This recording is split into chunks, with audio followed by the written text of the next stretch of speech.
ओम शांति। 6 जुलाई 2026 बाबा के महावाक्य। मीठे बच्चे, जीते जी इस शरीर से अलग हो जाओ, अशरीरी बन बाप को याद करो। इसको ही कहा जाता है डेड साइलेंस। प्रश्न: तुम बच्चे अभी अपना फाउंडेशन मजबूत कर रहे हो। मजबूती किस आधार से आती है? उत्तर: पवित्रता के आधार से। जितना जितना आत्मा पवित्र अर्थात सच्चा सोना बनती जाती, उतनी मजबूती आती।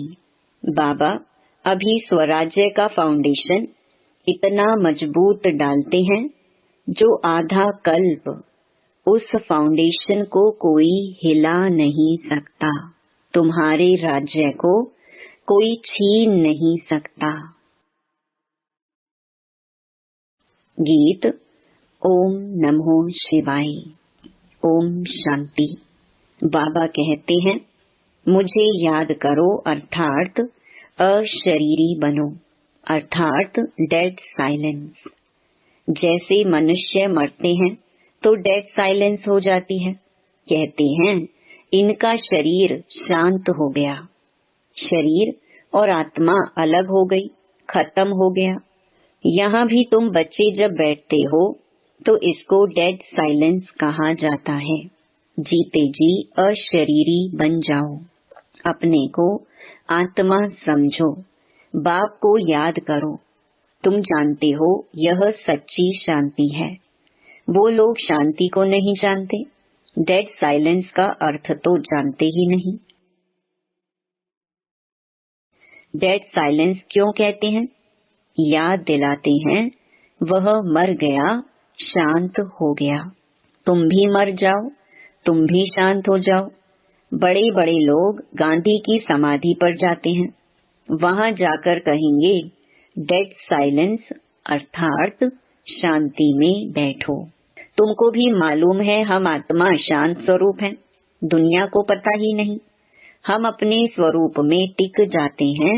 हमारा स्वधर्म है शांत। हमारी आत्मा शांत स्वरूप है। उनको यह पता ही नहीं, इसलिए शांति मांगते हैं। आत्मा कहती है शांति चाहिए। आत्मा अपने स्वधर्म को भूली हुई है। वास्तव में आत्मा का धर्म ही शांत है। फिर आत्मा क्यों कहती है अशांति है? अशरीरी हो, बैठ जाओ। वह तो हठ से प्राणायाम चढ़ा देते हैं तो जैसे मर जाते हैं।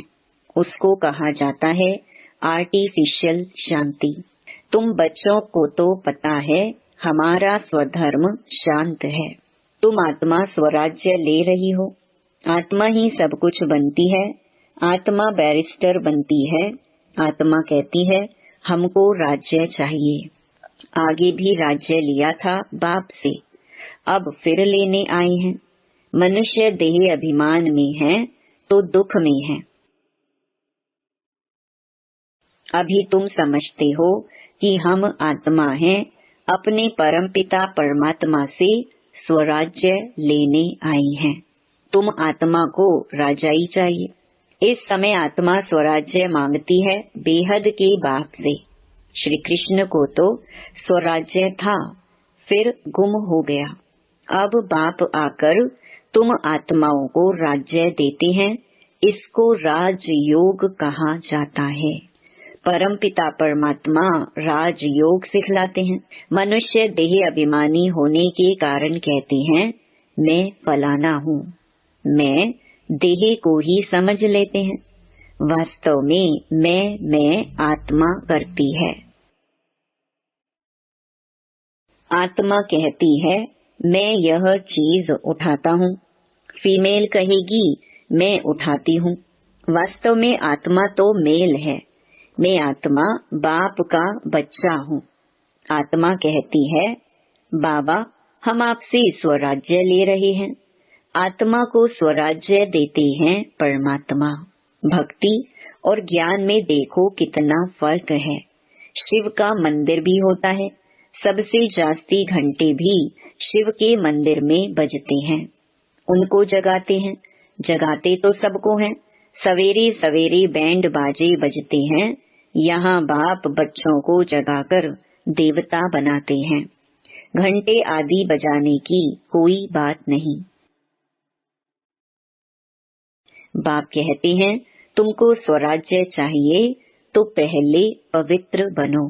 एम ऑब्जेक्ट बुद्धि में रहती है।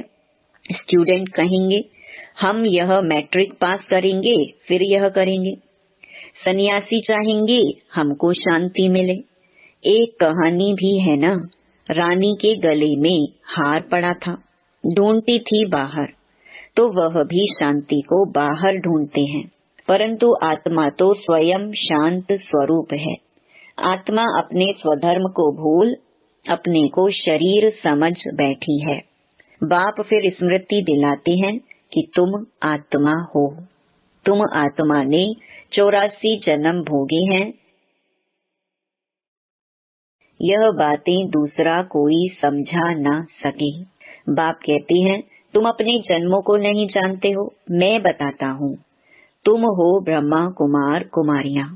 बाप ने समझाया है, सिवाय पवित्रता के ज्ञान की धारणा हो नहीं सकती। कहते हैं ना, शेरनी के दूध के लिए सोने का बर्तन चाहिए, तो इसमें भी सोने का बर्तन चाहिए। आत्मा बाप को याद करने से सोना बन जाती है। बाप भी सच्चा सोना है। आत्मा बाप को याद करती है तो ज्ञान आ जाता है। तुम सच्चा सोना पवित्र थे। यह ज्ञान का असर किसको होता नहीं। बाप कहते हैं, मैं तुम आत्मा को स्वराज्य देता हूँ। यह स्वराज्य मिलेगा तब जब पुरानी सृष्टि का अंत और नई सृष्टि की आदि होगी। मनुष्यों को हद की राजाई है। बेहद की राजाई मनुष्यों को कभी मिलती नहीं। विश्व का मालिक बन ना सके, तुम बनते हो बाप द्वारा। भगवान बाप को ही तुम्हारे 84 जन्मों का मालूम है। देवताएं अपने जन्मों को जान नहीं सकते। अगर जान जाएं तो दुखी हो जाएं। क्या सीढ़ी उतरते जाएंगे? राजाई का सुख ही गुम हो जाए। यहाँ तुमको पता है, जानते हैं कि हम आत्मा हैं, इसमें संशय की बात नहीं। एक दो से सुनकर वृद्धि होती जाती है। यह देवी धर्म का झाड़ स्थापन हो रहा है। तुम समझ सकते हो, यह हमारे ब्राह्मण कुल का आया हुआ है। इसने पूरी भक्ति की है, फिर बाप से वर्षा लेने आया है। ज्ञान पूरा होता है, फिर भक्ति शुरू होती है। यह किसको पता ही नहीं है।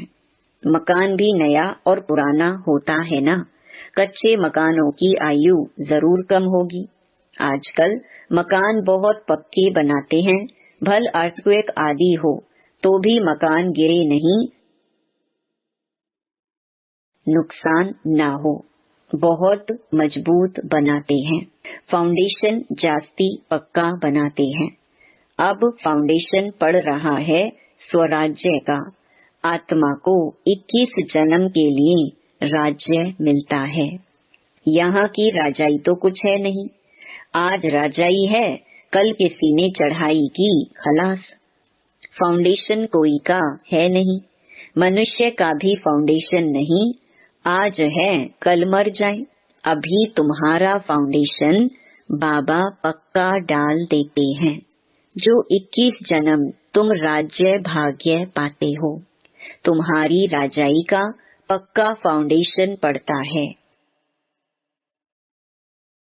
तुमको कोई भी धरती का तूफान हिला ना सके। गीता में भी कहते हैं, बाबा हमको स्वराज्य देते हैं जिसको कोई ले ना सके, गिरा ना सके। ऐसी बादशाही देते हैं जो जरा भी दुख की बात नहीं रहती। आत्मा को कितनी खुशी होनी चाहिए। निश्चय तो है ना। निश्चय नहीं है तो वो स्वर्ग में चलने के लायक नहीं। इतने ढेर ब्रह्मा कुमार कुमारियां वृद्धि को पाते रहते हैं। तुम जानते हो ज्ञान सागर पतित पावन हमको पढ़ाकर राजयोग सिखा रहे हैं। वह फिर कह देते हैं श्री कृष्ण ने सिखाया। यह कैसे समझें? शिव बाबा ने मनुष्य तन में आकर सिखाया। भारत ही पवित्र था, अब अपवित्र पतित है। देवताओं के आगे जाकर उन्हों की महिमा गाते हैं। शिव के आगे कभी ऐसा नहीं गाएंगे। तुम सर्वगुण संपन्न 16 कला संपूर्ण हो। शिव की महिमा अलग है। वह ज्ञान का सागर पतित पावन सर्व का सद्गति करने वाला, सर्व की झोली भरने वाला भोला नाथ है। ऐसे बाप को सब भूले हुए हैं। परमपिता परमात्मा को बुलाते हैं कि आकर दुख हरो, सुख दो। सुख करता दुख हरता तो एक ही है। उनकी ही श्रेष्ठ मत है। वह है श्री श्री भगवान की मत, जिससे तुम बच्चे भी श्रेष्ठ बनते हो। गवर्नमेंट भी कहती है कि भ्रष्टाचारी दुनिया है। अब श्रेष्ठ कौन बनाए पता ही नहीं पड़ता है। समझते हैं साधु लोग बनाएंगे, परंतु वह तो श्रेष्ठ बना नहीं सकते। यह तो बाप का ही काम है ना। पहले एक राजा के हुक्म पर चलते थे। सतयुग में तुमको वजीर आदि कोई भी नहीं है। बादशाह में भी ताकत रहती है, वजीर का नाम गाया ही नहीं जाता। तुम समझते हो हमने विश्व का मालिक बन राज्य चलाया था। ऐसे ही जाकर चलाना है जैसे चलाया था। बरोबर सतयुग में लक्ष्मी नारायण का राज्य था ना। हरेक को अपनी अपनी राजधानी मिलेगी। श्री कृष्ण को अपनी राजधानी होगी। दूसरे भी राजाएं होते हैं ना, कम से कम 8 तो है ना। फिर 8 हैं व 108 हैं। आगे चल पता पड़ जाएगा। ऐसे नहीं कि जो पिछाड़ी में ज्ञान देना है वह अभी देंगे। जो जिएंगे बाप ज्ञान देते रहेंगे। देना ही है, ड्रामा में नोंद है। परमात्मा का अभी पार्ट है। यह ज्ञान देने का पार्ट अभी नोंधा हुआ है। बाप कहते हैं आगे चल तुम बहुत समझने वाले हो। दिन प्रतिदिन समझाते रहते हैं। यह भी पता चले कि हम वहाँ राजधानी कैसे करते हैं, स्वयंवर कैसे होता है। तुम ध्यान में जाते हो, वैकुंठ में जाकर देखते भी हो कैसे वहाँ सोने के महल हैं। सोना ही सोना है। अपने को पारसपुरी में देखते हो, सोने की ईंटों के मकान बन रहे हैं। समझते हैं थोड़ी ईंटें ले जाएंगे। फिर उतरते हो तो अपने को यहाँ देखते हो। मीरा भी ध्यान में अपने को रास करते श्री कृष्ण के साथ देखती थी। तुम सूक्ष्म वतन में जाते हो, वहाँ हड्डी मांस नहीं होता, फरिश्ते बन जाते हैं। ब्रह्मा का भी सूक्ष्म शरीर देखने में आता है, यही फरिश्ता बन जाते हैं। तुम बगीचा आदि देखते हो, यह बाप साक्षात्कार कराते हैं। तुम कहते हो बाबा हमको शूबी रस पिलाते हैं। अब सूक्ष्म वतन में तो पिला ना सके। फल फूल वैकुंठ में बड़े फर्स्ट क्लास होते हैं। सूक्ष्म वतन में तो बगीचा नहीं होगा। तुम बताते हो कि बगीचे में गए, फिर वहाँ प्रिंस था। वह तो वैकुंठ हो गया ना। वैकुंठ के वैभव यहाँ मिल ना सके। वहाँ तो फर्स्ट क्लास वैभव होते हैं। बाप कहते हैं हम तुमको वैकुंठ का मालिक बनाते हैं।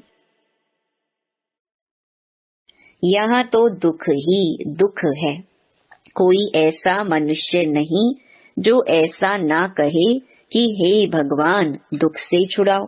दुख में ही याद करते हैं श्री कृष्ण के पुजारी कहेंगे कृष्ण कहो, हनुमान के पुजारी हनुमान की जय बोलेंगे।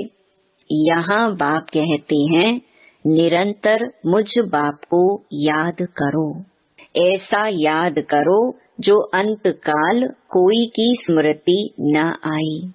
काशी कलवट खाते थे, उसमें किए हुए पापों की ऐसी महसूसता आती है जैसे जन्म जन्मांतर की सजाएं भोगते हैं। बहुत पाप किए हैं, इसको कहा ही जाता है पाप आत्माओं की दुनिया। आत्मा पापी है, आत्मा ही बाप को बुलाती है, हे परम पिता परमात्मा, हे परम धाम के रहने वाले शिव बाबा। उनका असली नाम तो एक ही है, वह है आत्माओं का बाप। रुद्र के साथ सालिग्राम शब्द शोभता नहीं है, शिव और सालिग्राम शोभता है। शिव का मिट्टी का लिंग बनाते हैं तो सालिग्राम भी बनाते हैं, पतित पावन तो वही है ना। यहाँ यज्ञ भी रचते हैं। भारत सबसे ऊंच है, परंतु देवता धर्म को भूल गए हैं। तुम्हारा आदि सनातन देवी देवता धर्म है, वह तो चला आना चाहिए।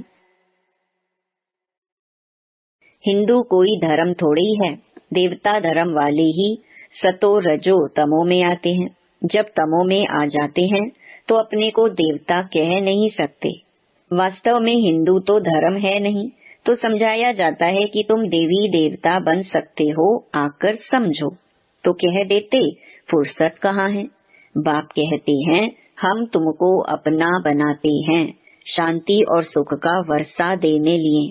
कोई परिवार आपस में इकट्ठे रहते हैं, बहुत प्यार से चलते हैं, सबकी कमाई इकट्ठी होती है, कोई हंगामा नहीं रहता है। परंतु इनको स्वर्ग तो नहीं कहेंगे ना। सतयुग में एक भी घर में बीमार दुखी होते नहीं, नाम ही है स्वर्ग, वहाँ सब सुखी रहते हैं। बाप से तुम सदा सुख का वर्षा लेने आई हो, तुमको ज्ञान मिला है। कहते हैं बाबा आप पतित पावन हो, हमको भी पावन बनाओ। बाप के साथ तुम बच्चे भी खुदाई खिदमतगार हो। अच्छा, मीठे मीठे सिकी लधे बच्चों प्रति मात पिता बाप दादा का याद प्यार और गुड मॉर्निंग। रूहानी बाप की रूहानी बच्चों को नमस्ते। धारणा के लिए मुख्य सार। पहला, स्वराज्य लेने के लिए पवित्रता का फाउंडेशन अभी से मजबूत करना है। जैसे बाप पतित पावन है, ऐसे बाप समान पावन बनना है। दूसरा, अपने शांत स्वधर्म में स्थित रहना है। जितना हो सके देह अभिमान छोड़ देही अभिमानी रहना है। डेड साइलेंस अर्थात अशरीरी रहने का अभ्यास करना है। वरदान, अन्य आत्माओं की सेवा के साथ साथ स्वयं की भी सेवा करने वाले सफलता मूर्त भव। सेवा में सफलता मूर्त बनना है तो दूसरों की सर्विस के साथ साथ अपनी भी सर्विस करो। जब कोई भी सर्विस पर जाते हो तो ऐसे समझो कि सर्विस के साथ साथ अपने भी पुराने संस्कारों का अंतिम संस्कार करते हैं। जितना संस्कारों का संस्कार करेंगे उतना ही सत्कार मिलेगा। सभी आत्माएं आपके आगे मन से नमस्कार करेंगी, लेकिन बाहर से नमस्कार करने वाले नहीं बनाना, मानसिक नमस्कार करने वाले बनाना। स्लोगन, बेहद की सेवा का लक्ष्य रखो तो हद के बंधन सब टूट जाएंगे। ये अव्यक्त इशारे ज्वाला स्वरूप स्थिति में रह शक्तिशाली याद का अनुभव करो। जब तक आपकी याद ज्वाला रूप नहीं बनी है, तब तक यह विनाश की ज्वाला भी संपूर्ण ज्वाला रूप नहीं लेती है। यह भटकती है, फिर शीतल हो जाती है, क्योंकि ज्वाला मूर्त और प्रेरक आधार मूर्त आत्माएं अभी स्वयं ही सदा ज्वाला रूप नहीं बनी है।